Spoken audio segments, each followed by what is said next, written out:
Broadcasting from the ARN Racing Studios in Southern California, a turn for media company, ARN Los Angeles. This is ARN, the American Racing Network, the Motorsports Authority.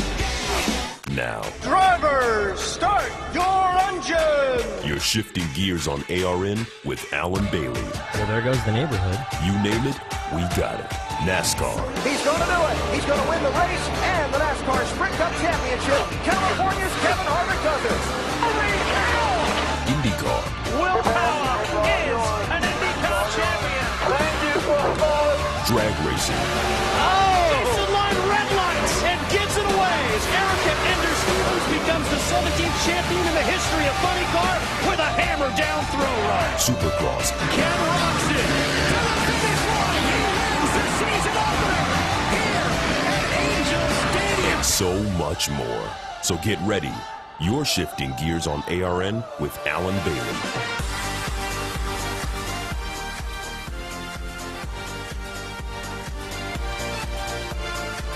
So many things to cover in this week's episode. Welcome on in. You're shifting gears on ARN, episode number 223 on Tuesday, July 7, 2015, coming at you from the ARN Racing Studios in Southern California. I'm Alan Bailey at The Alan Bailey on Facebook, Twitter, and Instagram.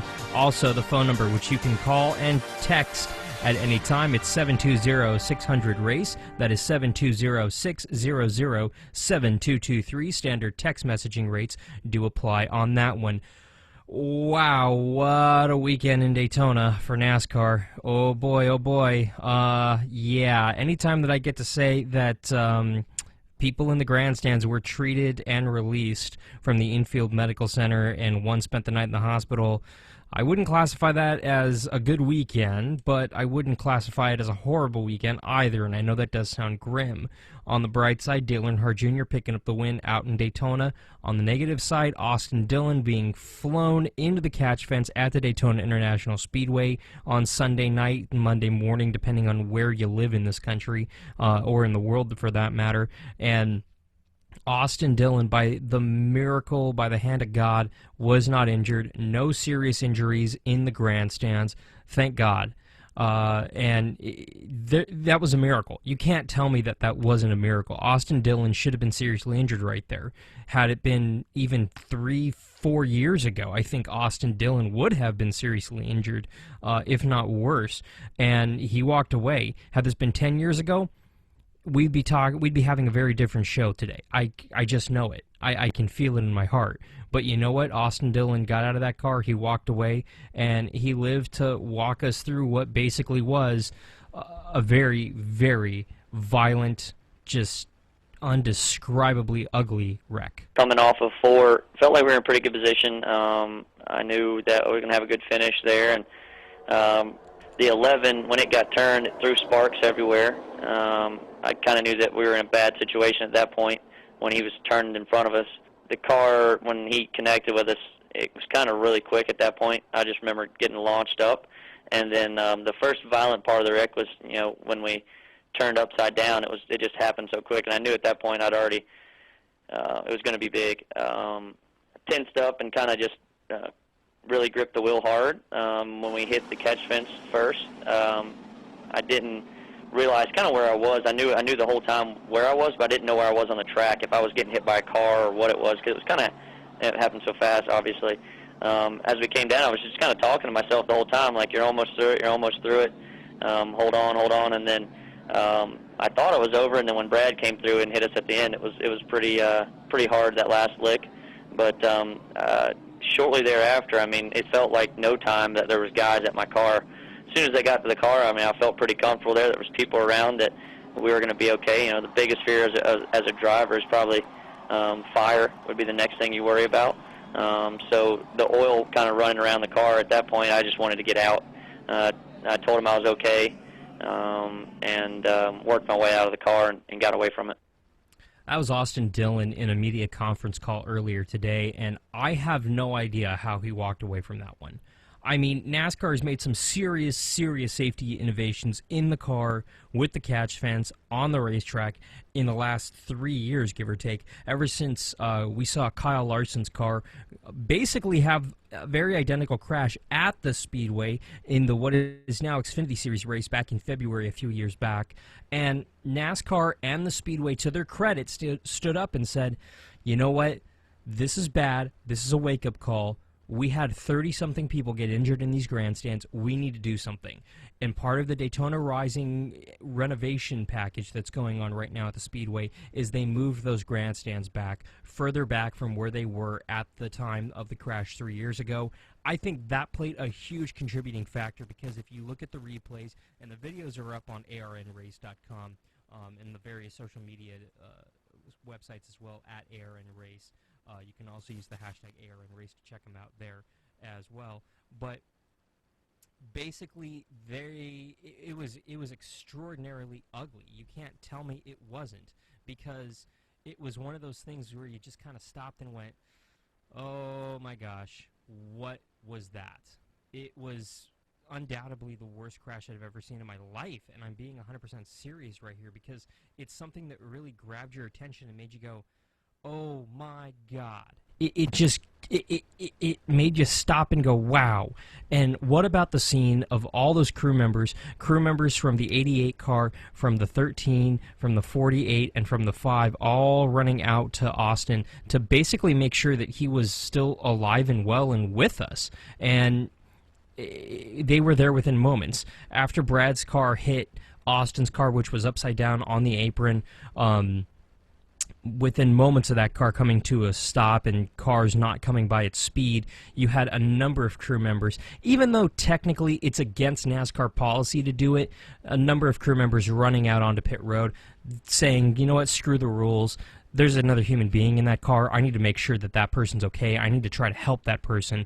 And truly, that's the heart and soul of this sport.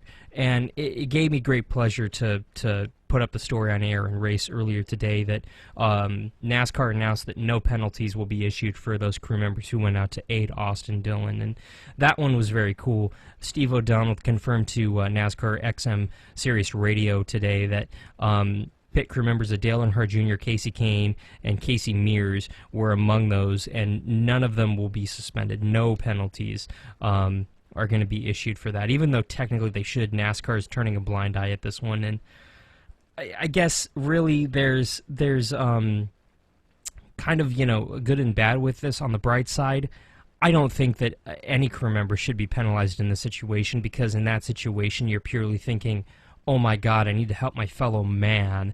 You're not thinking of, oh, this is going to cost me $5 grand, $10 grand. I'm gonna sit out a couple of weeks. I don't care.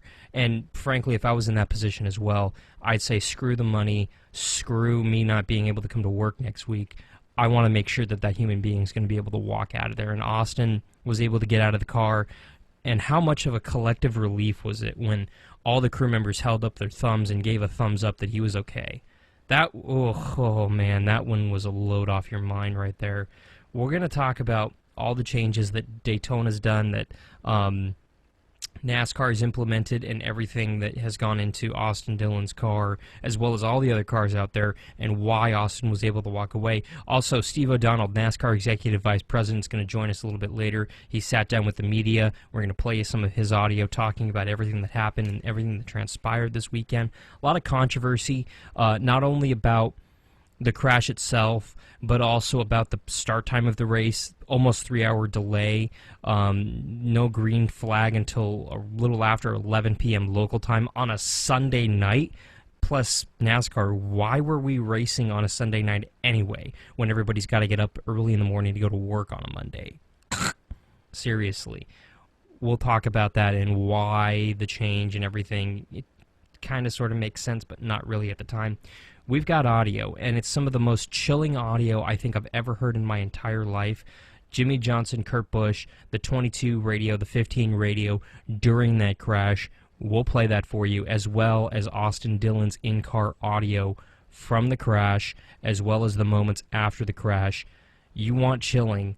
That's chilling. Everybody's made a big deal on social media this week about Dale Earnhardt Jr.'s in-car audio, and we have that for you as well, but my heart sank like a brick when I heard the audio from Austin Dillon's car after the wreck.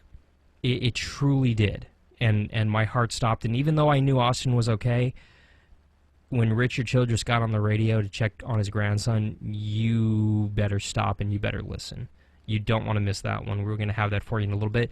Graham Rahal, got a chance to talk to him after the MAP TV 500 a couple weeks back out in Fontana. We did the post-race show out there. Didn't get Graham on during the show. He was doing other media obligations. Couldn't get him on, but we got a chance to catch up with him later that night. We finally have a chance to play that interview for you, so we will have that for you here in a little bit. And Dale Earnhardt Jr. actually going to be chiming in a little bit later on, talking about the rules package for Kentucky. And yes, NASCAR making a statement or issuing new rules packages, not only for Kentucky, but similar rule changes for Indianapolis, Darlington, and Michigan later this year. We're going to break it down because it's similar, but it's not the same. Dale Earnhardt Jr. is going to break down, this week's winner is going to break down what the new rules package for this weekend out in Kentucky is going to mean for the competition and what we can expect this weekend. So do me a favor, you're not going to want to go anywhere. This is a jam-packed episode of Shifting Gears, Gearheads. Do not go anywhere. You're shifting gears right here on ARN, the Motorsports Authority. Sick of bad race coverage or none at all from those other networks? Make ARN your one and only for all things motorsports. ARN, the Motorsports Authority. Hey guys, it's Alan Bailey, and I wanted to tell you about when I first got started in broadcasting. Something that I tried to do was I tried to build my own website with one of these free website builders, and it was really bad. I ended up spending hours and hours working on this site, and I didn't get it the way I wanted. I hated the colors, I hated the options, I hated everything about it, but I needed a website. So reluctantly, I launched the website, and it wasn't good. I didn't get any business or any traction from it. The website was horrible. In order to put a .com on there, I had to pay all these huge fees and all these hidden fees. Once I got past all the fees, it would have been thousands and thousands of dollars for just a very simple website. So I ended up taking it offline. Fast forward years later, I called Apollo Aesthetics. When I was getting ready to build my personal website, I decided to heck with it. I'll spend the money. And I didn't care how much it was, anticipating spending thousands and thousands of dollars. And then, when I got the quote from Apollo Aesthetics, boy was I shocked, because the price was super, super low. Monthly payments with a low down payment. I gotta tell you, I've had such a pleasant experience. I'm not building any other websites. I've learned my lesson. I'm going straight to Apollo Aesthetics so they can build it right and they can do everything that I need. Whether you're looking to build a website, design a logo, figure out your hosting, your emails, and social media accounts, Apollo Aesthetics can help you with all of these, including building a shop for you to sell your product online. Log on to apolloaesthetics.com to request a quote. That's apolloaesthetics.com. Dwayne Johnson here. The earthquakes you see in movies are one thing, but real life is a completely different animal. Just because you can't predict an earthquake doesn't mean that you can't prepare for one. In the event of a real earthquake, you should drop, cover, and hold on. Visit ready.gov/earthquake and practice what to do to keep you and your family safe in the event of a real earthquake. And you'll be seen as a hero by your family and your loved ones. Brought to you by FEMA and the Ad Council. Shifting Gears on ARN is powered by Stash Feed. Get the feed. Log on to stashfeed.com to see what you've been missing and get the feed. You're Shifting Gears on ARN. Here's Alan Bailey. The story of the show that's dominating most of this episode of Shifting Gears has got to be the fact that Austin Dillon took a nosedive into the catch fence at the Daytona International Speedway on Sunday night, Monday morning, depending on which time zone you're in. And it was devastating, but luckily only 5 fans were injured in the stands, treated. One spent the night in the hospital, but was released a few hours earlier. We're hearing now that there are 2 fans that were hurt in the Coke 0400 wreck have actually contacted a lawyer, coincidentally Orlando-based attorney Matt Morgan, who is one of the lawyers of the legal firm Morgan & Morgan, which represented 13 victims who sustained injuries during a similar incident at the Daytona International Speedway on February 2013. Now, most of those settlements were settled in and out of court in May 2014, but according to one person inside Morgan & Morgan, one spectator has not come to a settlement over that 2013 incident. All that he has told, and I'm talking about Matt Morgan, he has confirmed to ESPN.com, quote, "I have been retained by two individuals who were sitting 3 rows up from the point of impact at the Daytona Coke 0400 crash. They were struck by a large piece of steel debris and various smaller objects," unquote. We will see what comes of this. There are photos up on ARNrace.com of a few victims, or a few fans, I should say. They're not victims. A few fans who were injured and who were bandaged pretty heavily, I might add, in the stands. And yeah, this is going to get a lot uglier than before. It'll get pretty here. It's going to get pretty ugly pretty quick. I want to play this for you now. We've all seen the video of the crash. Something you may not have seen, and you may have, fans in the grandstands took video of the crash, and one in particular was right there. One fan, we don't know the name of this person, but one fan took a video on their phone. They were actually standing on one of the walkways to walk under the grandstands and was standing as close as you can physically get to the fence now without actually being a race official or a track official, and captured this video. Just listen to this audio.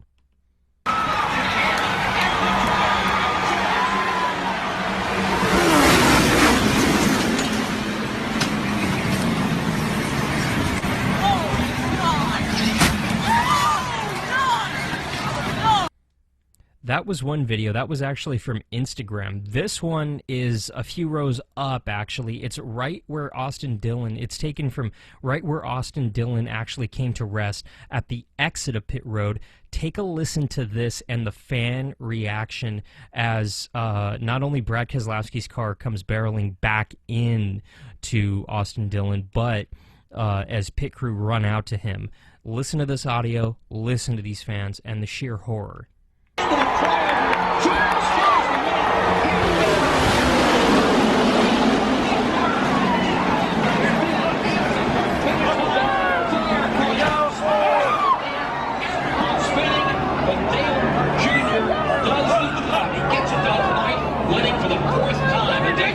This is a bad crash here at this point. Austin Dillon upside down into the outside catchment area. Look at the fence. And he was hit again by Brad Keselowski immediately.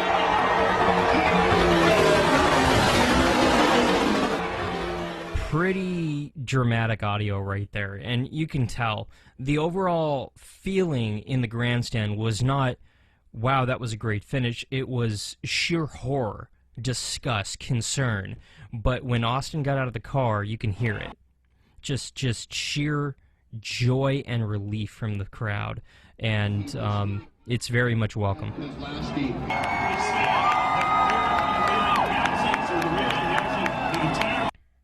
So what is NASCAR going to do about this? What is NASCAR's ultimate plan, if you will, for this one? Steve O'Donnell actually caught up with a handful of media members on a teleconference call earlier today and spoke about everything that occurred this weekend, and he started with why it took so long to get the track dry and why they made the decision to race on Sunday night as opposed to Monday morning or Monday night. A fluid situation all night, really starting that morning when we looked at the radar. We thought we would get rain, but actually thought we'd be clear once the race started. And then, you saw it kind of sit over us for a while with really high humidity. So the good news is we had the Air Titans there, which I think enabled us to even have a chance to get the race in. I think we thought, I know Brian said it, 10:45 to 11:15. We thought we'd be back with green flag racing. We missed that a little bit. Definitely started a little later than we had hoped or wanted to, but when you looked in the stands and you looked at how many people remained for the race, big night for NBC. Folks had been there for a long, long time. We thought it was in our best interest, knowing it was a work day the next day to try and get that in if there was any way possible. We know this is an inherently dangerous sport, but the fans go there to be entertained. So what can we do to lead in this area and come up with some new technology that will benefit all of the sport, especially the racetrack? First, the good news, right? The fence did its job in terms of keeping the car back out on the track. The safety area of the car did its job for Austin to be able to walk away. So those are the things I think we're, most proud of in terms of all the work that goes on at the R&D Center that enabled us to be talking about that today and not something different. But you can always learn, and that's where we are today. That's not where we want to be going forward. So that car and all the parts are back at the R&D Center. We've got a lot of new things that we implemented just this year with the new 7 and 9 point safety harnesses, the all belts to seats, that we mandated that were part of that incident that I'm glad we put in place.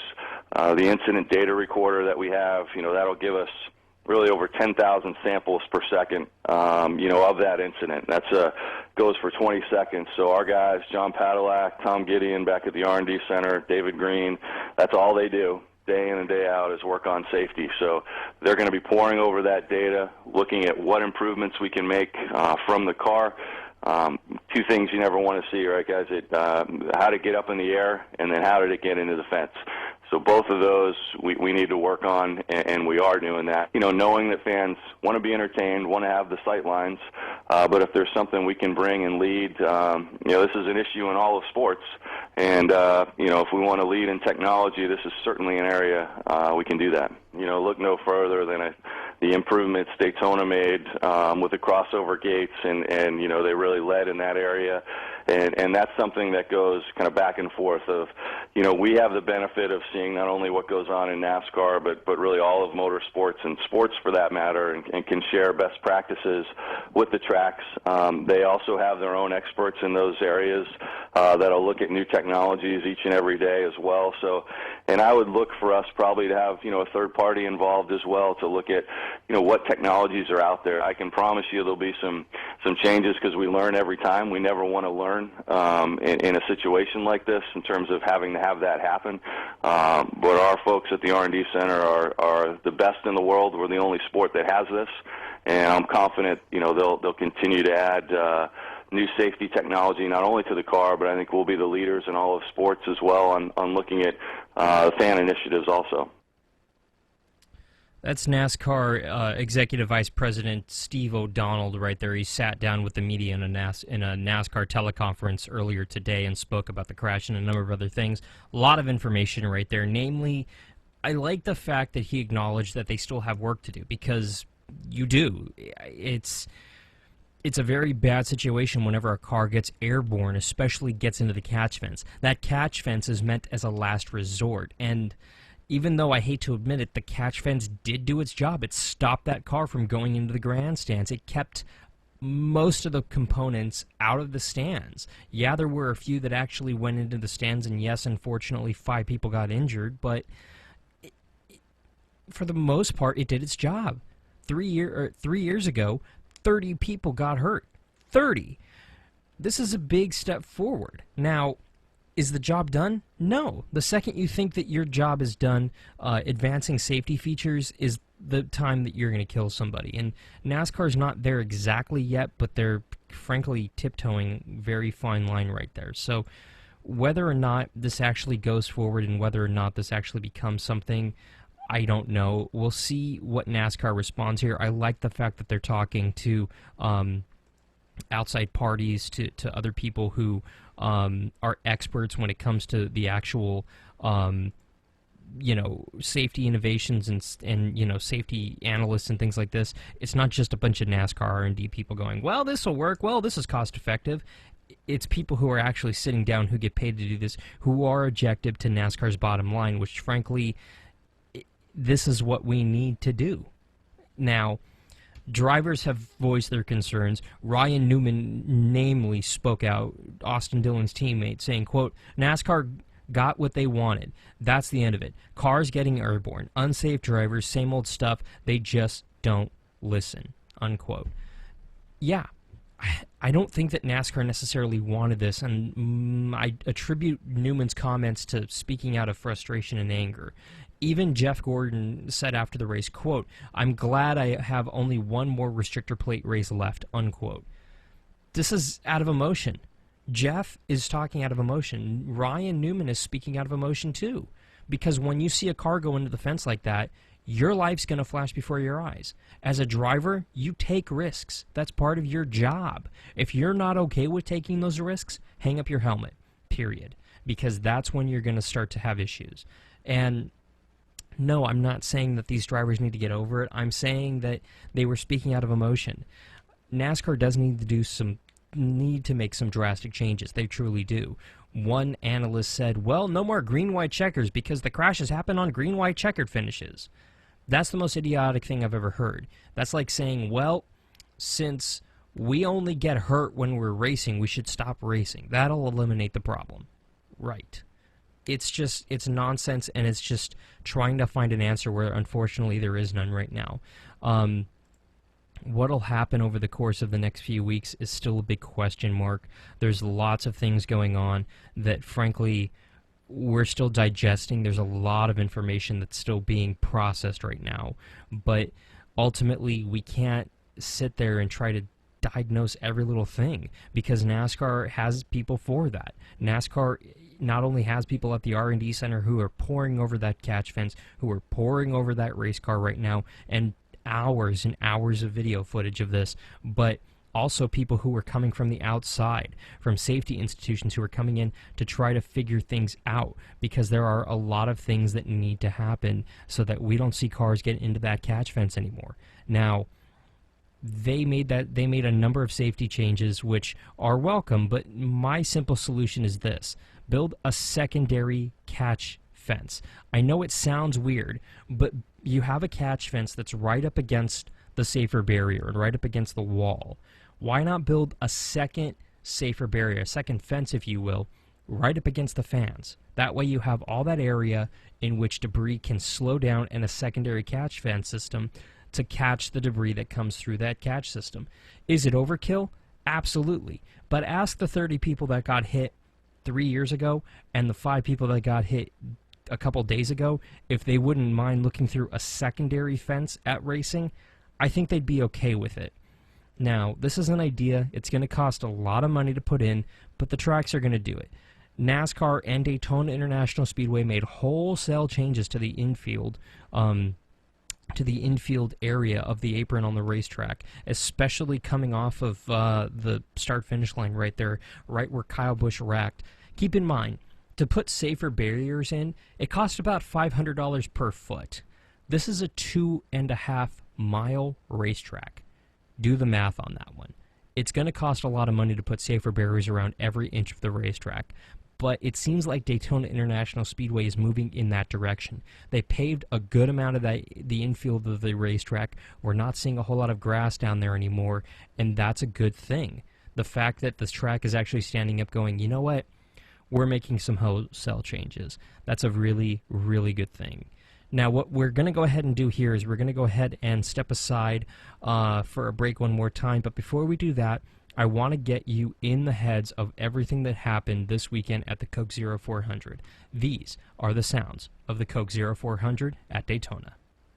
We have waited it out, and now we are about to be rewarded on this 4th of July weekend here in Daytona. Got a hell of a race car. I did a good job. You got to take a lot of pride in it. We got the best driver in there. All right, buddy. Have a good night out there. You guys be on in the pit. Keep it tight down in these corners. You'll be fine. Sure, thanks, guys. We're going to have some fun. Very late, but better late than never. And we are now underway. Great start for Dale Earnhardt Jr. He quickly gets away by a couple of car lengths. Austin Dillon to the outside, and the legendary number 3 of Richard Childress goes to the lead. And around they go. The 38 goes sideways. Checking up. Just checking up. Dang it. Stupid. What was he doing? What a dumb... Bobby, what the God almighty. I don't know if the 15 got there late and got into you or if he just got loose on you. Yeah, he ran in the back of me. Oh, I got him a little. I don't think it hurt him much. That was pretty stupid. Come on, guys, look alive. You look like you're sleeping. We're trying to get a plan here to work on this thing. How come every time there's a rain delay, there's always an early wreck? I assume it's because we all sit in our motorhomes and get cabin fever. Dale Earnhardt Jr. goes to the lead in Daytona. Kyle Busch gets into the wall. You're going to do right sides. You got to defend. Wheels straight or just tires? It's a little off, but not bad. Tires here, fenders. This is not what this team needed. Caution lights are on. Caution lights are on. Hey, we're not the only people up tonight. What the hell, NASCAR? Caution lights are on in turn 2. That guy is blind. 2 nights in a row he's been blind. Trouble turn number 2. Turned around is Kyle Larson.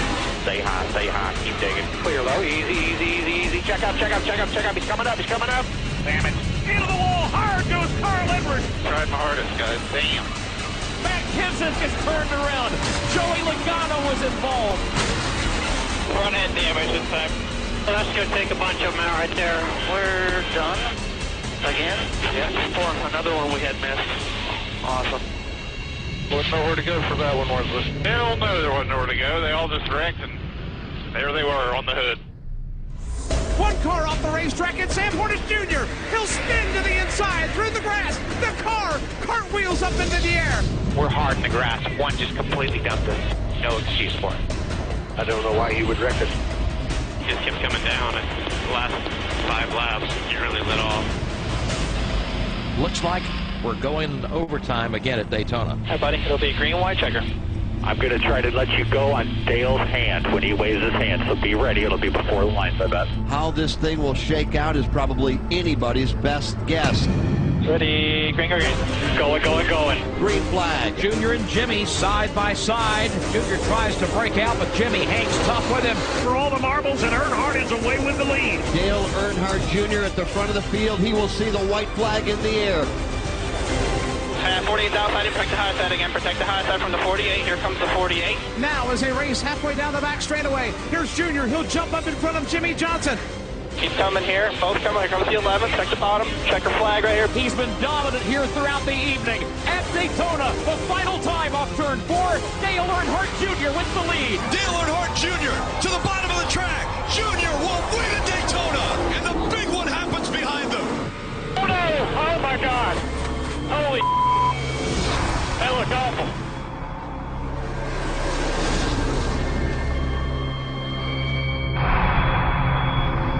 Right here. Wow. Back it out. Oh, God. Holy crap. Now the 2 just pounded into him. Oh, my God. That is not good. Oh, my God. I saw that in the mirror. You okay, buddy? Austin, you all right? Austin, talk to us. This is a bad crash here to end this one. Austin Dillon upside down into the outside catch fence. You're going to run over somebody. Everybody stop right there in turn 1. I hit his freaking engine. Oh, no. Oh, God, man. Did you see that? Hey, Joey, are they okay? He's trying, man. You were in oil, I know. You were in oil. Thumbs going up from all the crew members, and the crowd roars. He got out, Richard. He got out. He got out of the car. How about the grandstand? I seem okay. Everybody's cheering, so. Oh, that's right. Yeah, I'm glad we got safe cars. That's for damn sure. Damn. That's good news. Man, that looked so scary. Good job. All night, man. Oh, man. Good job, guys. Take ARN anywhere. Download your favorite ARN programs on iTunes. Keyword search ARN and listen online at arnrace.com. Hey guys, it's Alan Bailey, and I wanted to tell you about when I first got started in broadcasting. Something that I tried to do was I tried to build my own website with one of these free website builders, and it was really bad. I ended up spending hours and hours working on this site, and I didn't get it the way I wanted. I hated the colors, I hated the options, I hated everything about it, but I needed a website. So reluctantly, I launched the website, and It wasn't good. I didn't get any business or any traction from it. The website was horrible. In order to put a .com on there, I had to pay all these huge fees and all these hidden fees. Once I got past all the fees, it would have been thousands and thousands of dollars for just a very simple website. So I ended up taking it offline. Fast forward years later, I called Apollo Aesthetics. When I was getting ready to build my personal website, I decided to heck with it. I'll spend the money. And I didn't care how much it was, anticipating spending thousands and thousands of dollars. And then, when I got the quote from Apollo Aesthetics, boy was I shocked, because the price was super, super low. Monthly payments with a low down payment. I gotta tell you, I've had such a pleasant experience. I'm not building any other websites. I've learned my lesson. I'm going straight to Apollo Aesthetics so they can build it right and they can do everything that I need. Whether you're looking to build a website, design a logo, figure out your hosting, your emails, and social media accounts, Apollo Aesthetics can help you with all of these, including building a shop for you to sell your product online. Log on to apolloaesthetics.com to request a quote. That's apolloaesthetics.com. Only in the forest can you see this. And this. And this.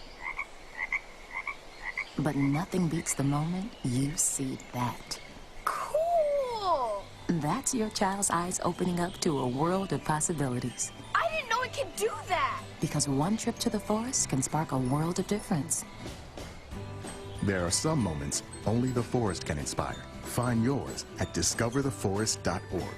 Learn about forests near you and discover cool things to do when you go, like hiking, canoeing, fishing, or camping. Or create your own adventure with family and friends, and you might just see this. Your moment's out there. Find it at discovertheforest.org. That's discovertheforest.org. Brought to you by the U.S. Forest Service and the Ad Council. Shifting Gears on ARN is powered by Apollo Aesthetics. Log on to apolloaesthetics.com to get a quote for your new website today. You're shifting gears on ARN. Here's Alan Bailey. Hey, gearheads, relax. A lot more than NASCAR happened this weekend. Seriously, congratulations to Doug Coletta, Jack Beckman, Greg Anderson, and Karen Stouffer, who won over the weekend out in Cleveland in NHRA Meliella drag racing. Coletta, 37th career victory in his Mack Tool dragster, past the defending champ Antron Brown. Coletta also winning in Top Fuel. Seriously, very cool. Jack Beckman winning in Funny Car, Anderson in Pro Stock, and Stouffer in Pro Stock Motorcycle as well. Very cool race out there. Very fast race out there, actually. Very close race as well. And hats off to Courtney Force, who actually got into the final round this weekend. She's been having kind of a tough... really a tough season so far. Not the best season for her, kind of uncharacteristic for her, and her car just has been lacking speed all season long, but she managed to really get up there in the final round right there, made it to the final round, so very cool for her to make it that far as well. But Beckman winning out over the weekend as well. Also, Geico Honda inking a deal with Christian Gregg for 2016. The 2015 silly season off to a very swift start. Alex Martin was the first shoe to drop as he'll join brother Jeremy at Yamalube Star Racing Yamaha in 2016, plus 2 seasons with CycleTrader.com and Rocky River Yamaha. And today, Geico Honda announced that they have signed Christian Craig for the remainder of the 2015 season and the entire 16 season. Craig announced his retirement from professional racing following 2013 season, but he returned as a fill-in rider for Geico Honda in 2014 when Eli Tomac sidelined with an injury. Greg announced early again this year that his time riding in the 250 class for the first time in his career when Justin Bogue went down with a shoulder injury at the season opener. And Craig's return has gone better than most expected. He's racked up in 8 top 10 finishes in 10 moto races, currently sits 14th in 250 motocross points despite missing the first 2 rounds, and his deal for the next season comes on the heel of his first career 250 moto podium Saturday at Red Bull. So, you know what? For retirement, the guy's looking really good. I'm just saying. I'm just saying, guys. I don't know. I mean, he could rattle off a win here before the moto season's done, but definitely keep an eye on him when they drop the gates in Anaheim in January, because he's going to be a serious contender, I think, in 250. So just keep an eye on him. Also, as we jump back into drag racing real quick, Lucas Oil has signed a multiple-year agreement to be the title rights for the Mellow Yellow Drag Racing Series at the Lucas Oil Route 66 NHRA Nationals, presented by General Tires at Route 66 Raceway near Chicago. Excuse me. Forrest Lucas made the announcement earlier today that they have signed up for that July 9th through the 12th event this weekend. It's a multi-year deal. No announcement on how many years. We just know it's a multi-year deal. So we'll see them on the sponsorship for Route 66 NHRA Mellow Yellow Drag Racing Nationals this weekend, presented by General Tires. So keep that in mind. Now, I want to shift gears here. I want to talk IndyCar. I know I'm all over the place this segment, and I'm okay with that, because the MAV TV 500, we did a post-race show, but I haven't been on the air since then, so it's something that I want to talk about with them racing here. Where are they racing this weekend? I should know this off the top of my head. They're racing in Milwaukee this weekend, and with that in mind, what are we going to see this weekend as far as the rules packages is concerned? IndyCar did make a slight change, but we don't really know what that's going to translate to until we actually get out on the racetrack. And that MAV TV 500 was ridiculous. I don't think I can stress that enough. I mean, my heart was literally pounding a mile a minute. People in the media center were seriously stressed out. I'm pretty sure a couple of hearts stopped multiple times in the media center because it was that stressful, to say the least. And I literally couldn't, you couldn't think straight. It was just like, so extremely stressful. It was unbelievable. And it was good racing, don't get me wrong, because we saw 2,537 passes for position in the MAV TV 500. In 500 miles. Are you kidding me? 250 laps? We saw... Are you kidding me? Really? Like, seriously? That's insanity. It's pure insanity. I mean, Graham Rahal was running just inside the top 8 on average for the entire race. 14 drivers led at least one lap, the most to lead a race at the Auto Club Speedway since November 2001. The track record is 19. 18 positions improved by Rahal. He started 19th, finished first, the most of any of the 23 starters. 21 IndyCar wins for owner Bobby Rahal, who's won 24 times as a driver. Rookie Cage Sarman improved his position in just 36 laps to the lead. We had, and this one's just, 2,537 total on-track passes for position. Kanaan, just alone, Tony Kanaan by himself had 204. Are you kidding me? Are you kidding me? And on-track total, we saw 3,173 on-track passes. And keep this in mind. Of the 2015 so far, we've seen 6,248 total on-track passes this season. Over half of the on-track passes in IndyCar this season occurred 2 weekends ago at the Auto Club Speedway. Are you kidding me? Seriously? I mean, trust me, I want to say that was stupid, it was ludicrous, IndyCar doesn't need to do that anymore. However, that was the highest rated race that we've seen all season for IndyCar, other than the Indy 500. Highest ratings that track and that race has seen ever. More on-track passes, better racing. Although it was stressful and downright ridiculous. It was a damn good race. I really wish anybody had been there, though. There was only, I'm being extraordinarily generous here, and I apologize to the track and to IndyCar for this one. There was maybe 1,000 people there, if that. It was just atrociously bad, the turnout. Atrociously bad. It had been in the hundreds all for 2 weeks leading up to that race out here in Southern California. So the crowd out here in SoCal wasn't exactly feeling, well, you know what, I'm going to go out to the IndyCar race in 110-degree flippin' weather. And yeah, in IndyCar and in the track's defense, it was only maybe 80, 90 degrees out. It wasn't horrible, and it was overcast at that. And coincidentally, on the way out of the racetrack when I left later that night, it started to rain on me, in case you were wondering.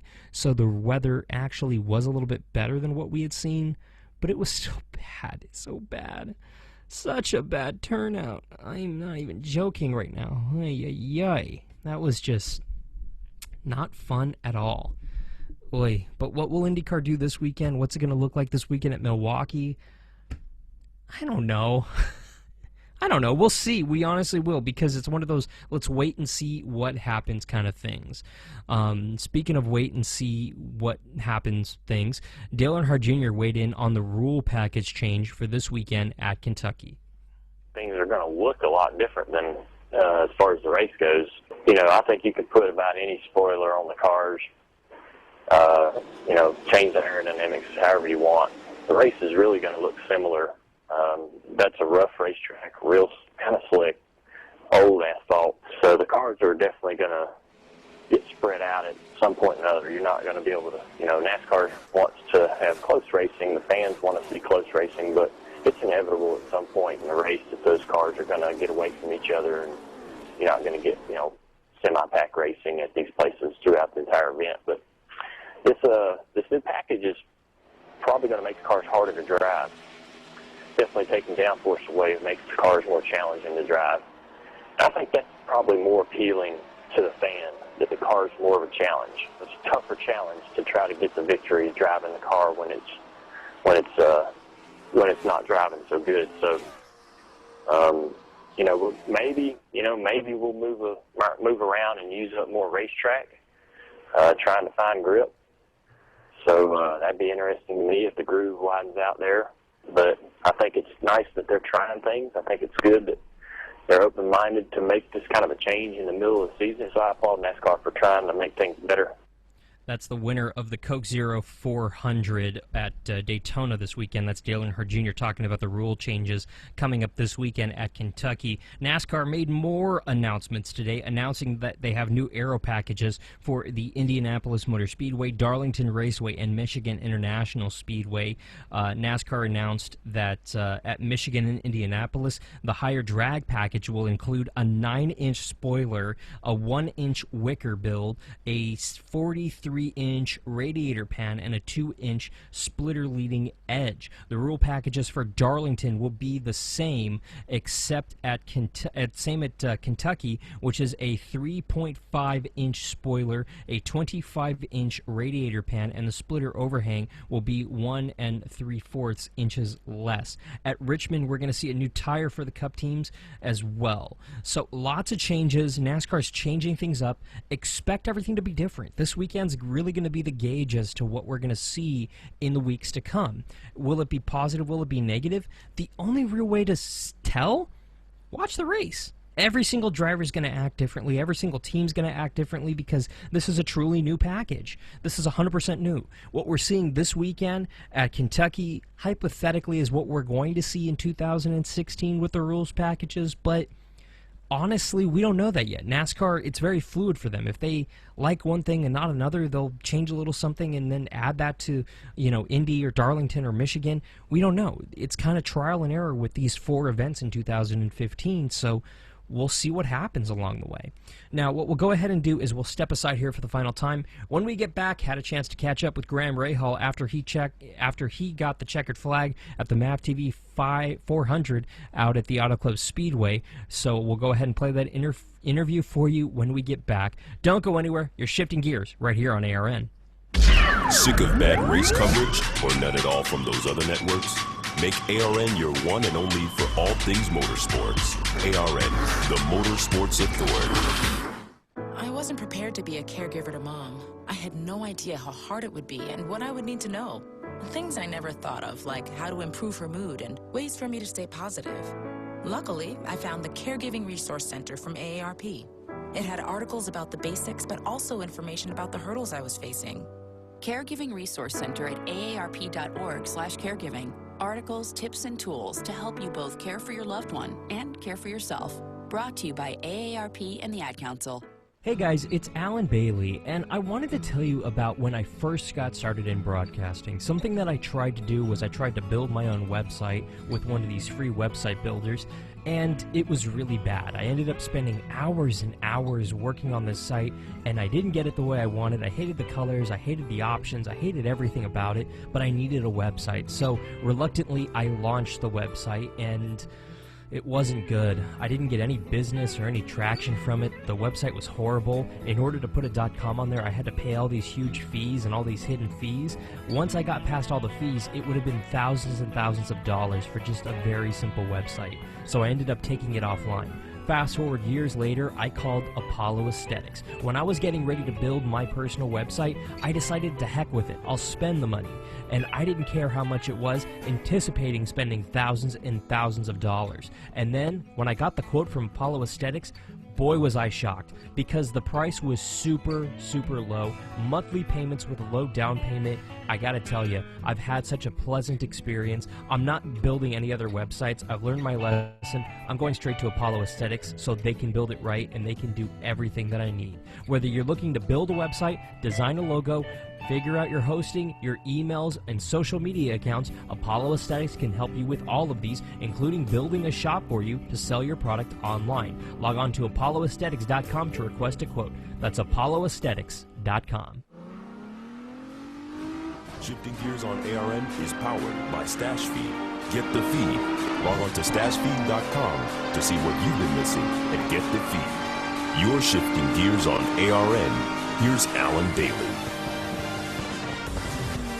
Out here at the MAV TV 500, it's in the books. Graham Rahal snapping one heck of a winless streak there, pal. Congratulations. Thank you. Yeah, it's been a long time, and you know it's good to get it behind us here. And you know what a day, what a race. It was exciting. It was thrilling, and it feels nice, like I just said, to put that 125 race streak behind us and focus forward. And hopefully we can go off to Milwaukee in just a couple of weeks and do a good job there. No kidding. And I mean, you look at everything that happened out here at the Speedway today. Heat was a factor. There was a little bit of a tailwind. And, oh, by the way, it was one of the craziest races we've seen ever. Yeah, it's nuts. I mean, I think by far it was the best race that's ever been put on at California Speedway, Auto Club Speedway here, NASCAR, IndyCar, everything included. I think it's probably the best we've ever seen. And, you know, it was a shame we didn't get a great crowd. I wish more people were out there to enjoy it. Mother Nature took care of us and gave us a little bit of shade, which was nice. But you know, for us, it was a great day to get a victory for this team. I mean, the guys have been knocking on the door. They've been working so hard this year, all year, and I don't know. I'm not even sure that it's hit me yet. Well, give it like a day or two. Once you get that trophy home, wait a minute. Once you see yourself on SportsCenter, that's when it hits you, right? Yeah, it'd be cool. I hope SportsCenter does something. You know, I was on SportsCenter the other day, so maybe that's my good luck charm. I don't know. Well, I'm just saying, we had lunch earlier this week. We were hanging out. We talked this week. So if you don't win in a couple of weeks, we're just going to have to keep having lunch again, which is fine with me. Yeah, we can figure something out. I mean, you know, I'm a creature of habit, so if it works, it works. Well, I mean, looking at everything that happened out here today, obviously one of the storylines was just how close everything was.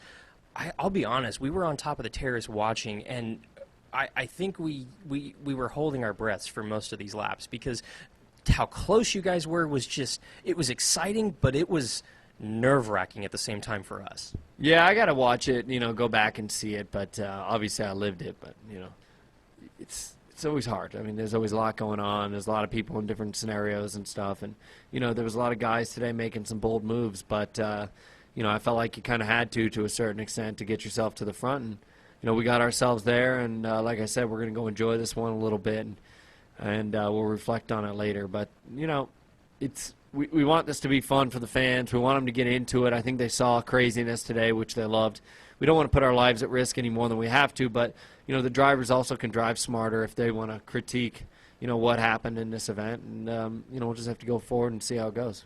The first half of that race went it went caution-free, and then after that it was like boom, boom, boom. We just kept seeing yellows for various reasons, but you look at it, it seemed like right there at the end, obviously, once the laps wind down, everybody just starts to take moves that they wouldn't take on lap, 20. But with 20 to go, they started getting a little more desperate, seeing that checkered flag in sight. Do you think that it was just a case of guys taking those moves that they wouldn't normally take, or do you think it was just plain reckless driving throughout the race? No, I mean, I think guys knew that they were going to have to push their way around to get to the front. I mean, when you got 3 and 4 wide, you can't, obviously you can't get yourself through there. So when you see an opening, you got to take it. And so, for sure that's what we had to do today, and we got ourselves up there and put ourselves in a place to win. Now, one of the big storylines and controversies, if you will, was that pit call from IndyCar not to penalize you. We're probably going to see a penalty later this week, but really, did you think that was a little odd at the time, or do you think that was just kind of a turning point for you guys where you just kind of went, okay, we got a little behind here, but we'll step it up here, and that's what you eventually did? No, I mean, look, it's to a certain extent, there's a lot of luck that goes into this, but we deserved it today, and Phil made a little mistake there, but my fueler, he's one of the best in this business, period. And so, and that's the way IndyCar's gone in recent times, isn't to penalize during the race, but post-race. I mean, they've done it a lot this year, guys running over air hoses and stuff. Unfortunately, we'll probably see a little penalty of some sort, but it's not going to put a damper on everything else. It's been a good race out here, good MAV TV 500, and hopefully we're going to come back and enjoy it next year. Well, that's the hope. We're talking with Graham Rahal. He wins the MAV TV 500 out here at the Auto Club Speedway in Fontana, California. And looking at everything, I mean, to snap it out here in California, your new, more or less home state, in front of, obviously your fiance was here, your father-in-law, your mother-in-law, future father and mother-in-law were out here. This has got to be big for you. Yeah, it was cool.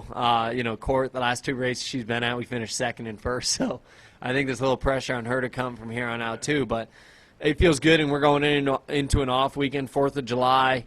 I'm looking forward to it, for sure. I'm looking forward to it, and I mean, it's just a great achievement for this team, and this is my second home now is here between here and Indy, and it was great to have a couple friends out here and just enjoy this with us today. But as I keep saying, I mean, the focus now is definitely on Milwaukee and trying to keep this championship going and keep this battle up. I mean, we gained some good points on a lot of good guys today, so we got to keep this going. Absolutely, and looking at it, we're going into 4th of July weekend. Do you have big plans, or are you just going to R&R at home a little bit? Yeah, just Courtney's racing, so I get to go to another racetrack. Well, that's a good weekend at the racetrack.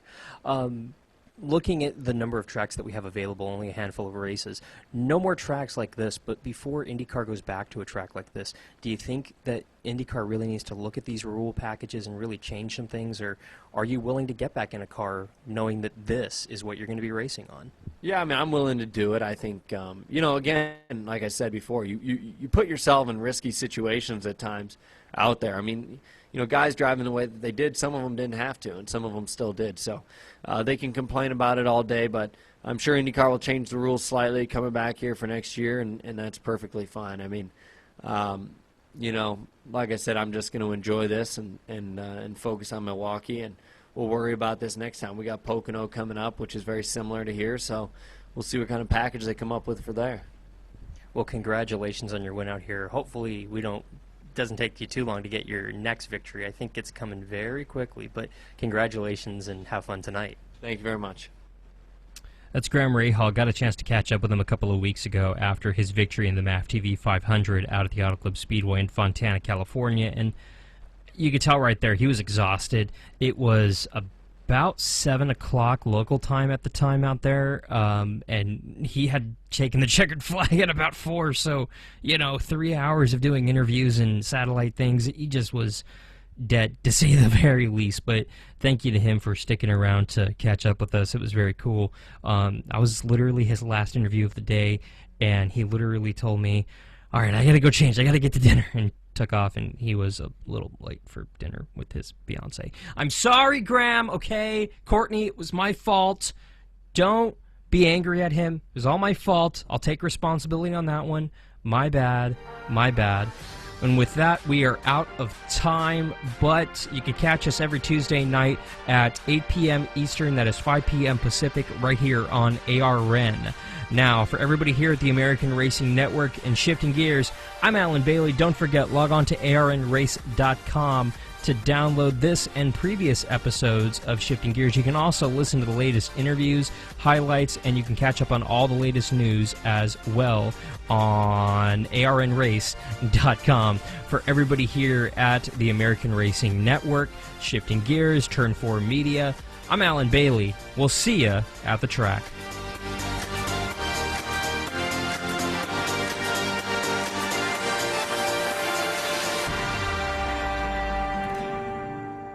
You've been listening to the American Racing Network, a Turn for Media company. This is ARN, the Motorsports Authority.